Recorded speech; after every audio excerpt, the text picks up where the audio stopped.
Movie की starting होती है अफगानिस्तान के बॉर्डर को दिखाते हुए। वहाँ पर यूएस आर्मी भी होती है जो कि किसी ऐसे आदमी का इंतजार कर रही होती है जो कि वेपन्स को डील करता था और उसका नाम था टोनी। फिर कुछ ही टाइम में हम देखते हैं कि टोनी वहाँ पर पहुंच जाता है। वहाँ पर टोनी उस आर्मी का एक मिसाइल दिखाता है और कहता है कि ये हम लोगों ने बनाया है, ये इतना ज्यादा खतरनाक है कि ये एक मिसाइल ही पूरी कंट्री को तबाह करने के लिए काफी है। और फिर वहाँ पर उसका एक्सपेरिमेंट किया जाता है। दरअसल टोनी यहाँ पर आर्मी से कोई डील करने आया था और इस डील से वो बहुत अमीर हो सकता था। उसके बाद वो यहाँ से चला जाता है, लेकिन तभी टोनी की कार पर कोई फायरिंग करने लगता है। वहाँ पर मौजूद सारी की सारी आर्मी टोनी को बचाने की कोशिश करती है, लेकिन वो लोग उन आर्मी को फायर करके मार देते हैं। टोनी अपनी जान बचाकर गाड़ी से बाहर तो आ जाता है, लेकिन उसके पास उसी की कंपनी का बॉम्ब पड़ा होता है जिसके फट जाने से वो काफी जख्मी हो जाता है। अब हमें एक दिन पहले का टाइम दिखाया जाता है जब टोनी को बेस्ट वेपन मेकर का अवार्ड मिला था। दरअसल जो कंपनी ये चला रहा था ये इसके फादर ने अपने दोस्त के साथ मिलकर बनाई थी, लेकिन जिसका अवार्ड दिया जा रहा था टोनी वहाँ पर मौजूद नहीं था, तो उसका अवार्ड कोई और रिसीव कर लेता है। अब अगर टोनी वहाँ पर नहीं था तो वो कहाँ पर था? वो था एक कैसीनो में। वहाँ पर वो आदमी आता है जिसने टोनी का अवार्ड लिया था, वो उसे उसका अवार्ड देता है तो वो कहता है कि यार मैं इसे कहाँ रखूंगा, मेरे घर में तो जगह ही नहीं है। वो अवार्ड वो लोगों को देकर वहाँ से चला जाता है। तभी वहाँ पर एक रिपोर्टर आती है और टोनी से कहती है कि क्या आप सेटिस्फाई है, क्या आप नए नए वेपन्स बना रहे हैं और वो इतने खतरनाक हैं कि किसी की भी जान ले सकते हैं, बल्कि पूरी कंट्री डिस्ट्रॉय कर सकते हैं। तो टोनी कहता है कि हाँ मैं सेटिस्फाई हूँ, क्योंकि अगर हम वेपन्स न बनाएं तो लोग हमें ही मार डालेंगे। उसके बाद ये दोनों कुछ टाइम साथ स्पेंड करते हैं और फिर टोनी को बताया जाता है कि उसकी अफगानिस्तान के लिए फ्लाइट है और टोनी अपने प्राइवेट जेट से होता हुआ अफगानिस्तान आ जाता है। अब सीन शिफ्ट होता है प्रेजेंट टाइम की तरफ, जब टोनी बेहोश है और एक बैटरी से कनेक्टेड है। जब उसे होश आता है तो वह देख के काफी हैरान होता है कि मेरे साथ बैटरीज क्यों लगी हुई है। वो होश में आकर अपने साथ खड़े आदमी से पूछता है कि मेरे साथ ये क्या हो रहा है। तो वो आदमी उसे बताता है कि जब तुम्हारे साथ वो बॉम्ब एक्सप्लोड हुआ तो उसके कई पीसेस तुम्हारी बॉडी के अंदर चले गए। वो इतने छोटे पीसेस थे कि हम उनको बाहर नहीं निकाल सकते थे। अब इसका एक ही हल था कि हम उन पीसेस को तुम्हारे दिल के पास जाने से रोक सकें, तो इस वजह से हम ये इलेक्ट्रोमैग्नेटिक वेव्स यूज कर रहे हैं। तो तुम्हें घबराने की कोई जरूरत नहीं है। हमें पता चलता है कि टोनी को टेररिस्ट ने किडनैप कर रखा है और तभी वहाँ पर उन टेररिस्ट का लीडर आता है। वो टोनी से कहता है कि जानते हो मैंने तुम्हें किडनैप करके यहाँ पर क्यों बुलाया, मुझे तुम्हारा बनाया गया मिसाइल काफी पसंद आया और जैसा कि तुम जानते हो कि यूएस आर्मी ने हमारे बॉर्डर पर कब्जा कर रखा है, तो मैं चाहता हूँ कि सेम मिसाइल तुम हमारे लिए भी बनाओ और बस जैसे ही तुम मुझे मिसाइल दे दोगे तो मैं उन पर अटैक करके तुम्हें छोड़ दूंगा। तो टोनी कहता है कि हरगिज नहीं, ये तुम्हारी भूल है। तो टोनी के साथ खड़ा हुआ आदमी उससे कहता है कि नहीं ऐसा नहीं करो, तुम्हारे पास इसके अलावा और कोई सोल्यूशन नहीं है, क्योंकि एक ऐसा इलाका है जहाँ तुम्हारे साथी इवन आर्मी भी नहीं तुम्हें ढूंढ सकती। अब ये आदमी था कौन? दरअसल ये आदमी भी वेपन्स बनाया करता था और इन्हें भी यही लोग लेकर आए थे यहाँ पर। अब टोनी और वो डिसाइड करने लगते हैं कि यहाँ से बाहर कैसे निकला जाए। हालांकि यहाँ से बाहर जाना लग तो इम्पॉसिबल रहा था, लेकिन वो फिर भी ट्राई करना चाहते थे। वो आदमी कहता है कि मुझे अपनी फैमिली के पास जाना है। तो टोनी कहता है कि मेरी कोई फैमिली नहीं, बस एक ड्राइवर और एक सेक्रेटरी है। तो वो दोनों सोचते हैं कि हम कोई ऐसा ड्रेस बनाएंगे जो कि बुलेट प्रूफ हो, ताकि जब हम लोग बाहर निकले और वहाँ पे शूट करें तो हम पे कोई असर ना हो और हम फौरन से भाग जाए। वो आदमी टोनी को बताता है कि तुम्हारी बॉडी में जो इलेक्ट्रोमैग्नेटिक वेव्स है उनको सिर्फ वही बैटरी कंट्रोल कर सकती है जो मैंने तुम्हारी बॉडी के साथ कनेक्ट की थी। अब उसको ढूंढना होगा ताकि उसको यूजफुल बनाकर हम यहाँ से बाहर जा सके, लेकिन उस सूट के लिए इनको बहुत हाई पावर्ड बैटरी चाहिए थी जो कि उस सूट को रन भी कर सकती। दूसरी तरफ लीडर को तो यही लग रहा होता है कि शायद ये लोग मेरे लिए वो मिसाइल बना रहे हैं, तो वो उसको मटेरियल भी देता रहता है, क्योंकि वो नहीं जानता होता कि मिसाइल बनाने के लिए क्या क्या मटेरियल चाहिए। लेकिन जल्दी जब वो सूट तैयार होता है तो इस बात की खबर उस लीडर तक भी पहुंच जाती है। उसे बहुत गुस्सा आता है और वो उस आदमी को जो कि टोनी के साथ इस सूट बनाने में हेल्प कर रहा था काफी इंजर्ड कर देता है। टोनी अपना वो सूट पहनता है और उसमें सारा सिस्टम डाउनलोड करता है। उसमें वो पावर भी ले आता है और वहाँ पर मौजूद सब लोगों को मारने लगता है और उस केव से बाहर आ जाता है अपना वही ड्रेस पहनकर। टोनी वहाँ से निकलकर सारे वेपन्स डिस्ट्रॉय करता है और अपने ड्रेस में ही मौजूद रॉकेट लॉन्चर से वहाँ से फ्लाई कर जाता है। अब वो गिरता है एक डेजर्ट में, जहाँ पर उसकी टीम उसे ढूंढ लेती है और वापस उसी जगह पर ले आती है जहाँ पर वो लोग रहा करते थे। वहाँ पर टोनी के फादर के फ्रेंड भी होते हैं जिन्होंने उनके साथ मिलकर ये वेपन कंपनी खोली थी। टोनी कहता है कि मैं लाइव आना चाहता हूँ और मीडिया के सामने प्रेस कॉन्फ्रेंस भी करना चाहता हूँ। अब हम देखते हैं कि टोनी पूरी मीडिया से बात कर रहा होता है। वो कहता है कि मुझे अफगानिस्तान के लोगों ने किडनैप कर लिया, उन्होंने मुझसे डिमांड की कि मैं उनको भी वेपन्स बना कर दूं। मैंने ये सोचा है कि मेरे वेपन्स इतनी प्रॉब्लम्स क्रिएट कर रहे हैं और वो लोग भी मेरे वेपन्स को हासिल करके जंग करना चाहते हैं, अफोर्ड करना चाहते हैं, और मैं ये सब नहीं चाहता, इसलिए मैं अपनी कंपनी बंद कर रहा हूँ। और एटलीस्ट अगर कंपनी बंद ना भी की तो मैं ऐसे वेपन्स कभी नहीं बनाने वाला। तो वो आदमी जो टोनी के फादर का फ्रेंड था वो सारे लोगों से कहता है कि नहीं नहीं ऐसी बात नहीं है, टोनी बेचारा अभी अपनी जान बचा कर आया है और ये सेंसेस में नहीं है, ये भी उदास है इसलिए बहकी बहकी बातें कर रहा है, ऐसा कुछ नहीं होने वाला। टोनी वहाँ से चला जाता है और वो आदमी भी टोनी के पीछे पीछे आता है। वो टोनी से कहता है कि आखिर हुआ क्या, तुम अफगानिस्तान से कैसे बचकर निकले और तुम्हें उन लोगों ने क्यों किडनैप किया था। तो टोनी उसे सारी बात बता देता है और ये भी बताता है कि मैंने एक आयरन सूट बनाया था जिसकी हेल्प से मैं बाहर निकला, क्या तुम भी देखना चाहोगे। तो वो आदमी कहता है कि हाँ हाँ क्यों क्यों नहीं। तो टोनी अपनी शर्ट खोलता है और अपनी चेस्ट पर वो दिखाता है, यानी उस आयरन सूट का कुछ हिस्सा। वो आदमी ये चीज देख के कहता है कि ये तो लाजवाब है, हमें इस पर और काम करना चाहिए और पूरी दुनिया के सामने लाना चाहिए। हम इससे काफी अमीर हो सकते हैं और इससे हमें काफी प्रोग्रेस मिल सकती है। लेकिन टोनी नहीं मानता और फिर जाता है अपनी सेक्रेटरी के पास। वो उससे कहता है कि मेरी चेस्ट में जो टूल लगा हुआ है, मैंने इससे ज्यादा एडवांस टूल बना लिया है, उससे प्लीज उसके साथ चेंज कर दो। तो वो लड़की टोनी से पूछती है कि ये क्या करता है।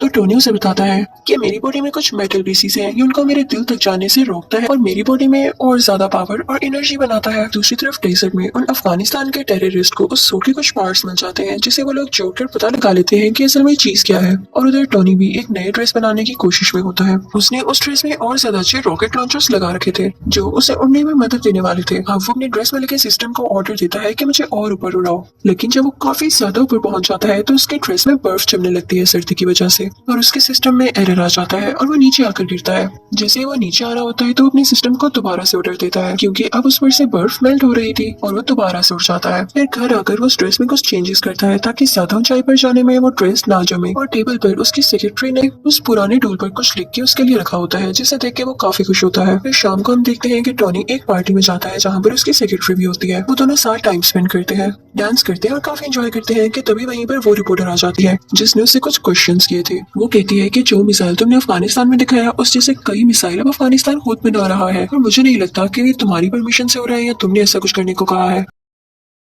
टोनी एकदम बहुत गुस्से में आ जाता है और उसे लगता है कि हो ना हो ये काम उसी आदमी का है जो कि उसके फादर का दोस्त था, यानी उस कंपनी का शेयर पार्टनर। टोनी सीधा उस आदमी के पास जाता है और उससे पूछता है क्या वाकई में तुमने वो मिसाइल वहाँ पर भेजा है। तो वो कहता है कि हाँ मुझे ऐसा करना पड़ा। तो टोनी कहता है क्या तुम्हें पता भी है वहाँ पर जो टेररिस्ट है वो लोगों को कितना मार रहे हैं और तुमने उन्हीं टेररिस्ट की मदद कर दी, हमारी कंपनी ऐसे काम नहीं करती। लेकिन वो उसकी एक नहीं सुनता। फिर टोनी घर आ जाता है और खुद ही कुछ करने का ट्राई करता है। टोनी अपने ड्रेस को बहुत एडवांस बना लेता है। उसमें उसने हर तरह की टेक्नोलॉजी यूज करती थी जो कि फायर भी कर सकती थी और छोटे छोटे रॉकेट्स पे शूट कर सकती थी। टोनी फौरन से वो ड्रेस पहनकर अफगानिस्तान जाता है। वहाँ पर जाकर वो सब आदमियों से लड़ता है, इवन उन टेररिस्ट के लीडर से भी, और फिर अपनी ड्रेस से एक छोटा सा रॉकेट वहाँ पर छोड़ता है जिससे वो जगह डिस्ट्रॉय हो जाती है। वहाँ की एयरफोर्स को भी पता चल जाता है कि यहाँ पर कोई एक्सप्लोजन हुआ है, लेकिन वो आयरन मैन को ढूंढ ही नहीं पाते। फिर टोनी अपने उस दोस्त को कॉल करता है जो कि इसे अवार्ड देने कैसीनो आया था। वो अपने दोस्त से कहता है कि मैं ही हूँ जिसने ये सारा ब्लास्ट किया है, तो प्लीज तुम इस मैटर का ख्याल रख लेना। फिर जब उससे पूछा जाता है कि ये अटैक्स किसने किए, तो वो कहता है कि हो सकता है कई दुश्मनों ने मिलकर ये अटैक किया हो, यानी वो ये बात टोनी पर नहीं आने देता। अब जब टोनी के फादर का दोस्त ये बात सुनता है तो उसे बड़ी हैरानी होती है कि ऐसे कोई अटैक करके गायब हो सकता है।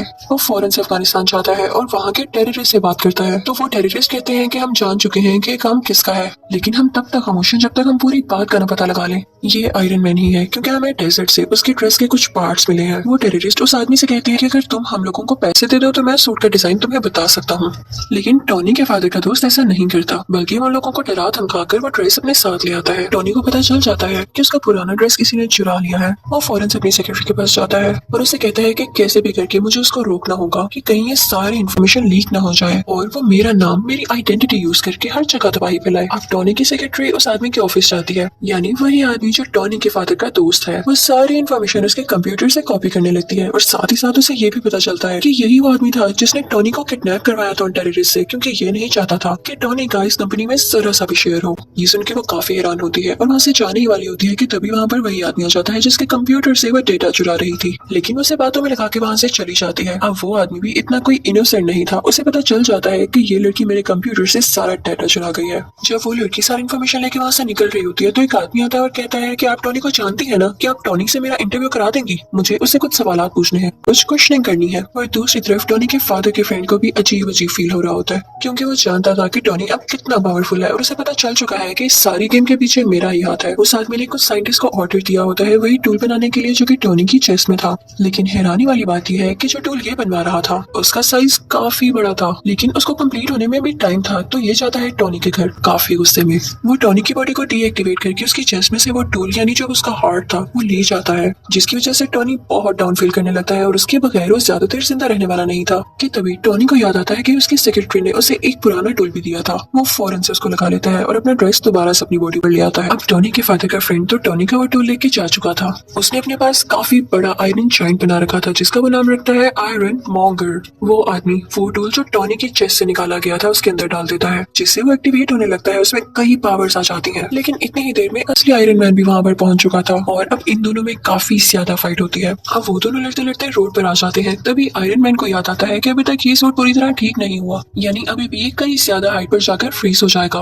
वो फौरन से ऊपर उड़ने लगता है ताकि आयरन मॉन्गर भी उसका पीछा करे। और जब वो लोग बहुत ऊपर पहुंच जाते हैं तो आयरन मॉन्गर का ड्रेस जमने लग जाता है, फ्रीज होने लग जाता है और वो अजीब सा होकर थोड़ा डल होकर नीचे गिरने लगता है। लेकिन तभी नीचे आते ही वो दोबारा से एक्टिवेट हो जाता है और वो आयरन मैन पर अटैक करने लगता है। अब ये दोनों पता है कहाँ आकर गिरते हैं?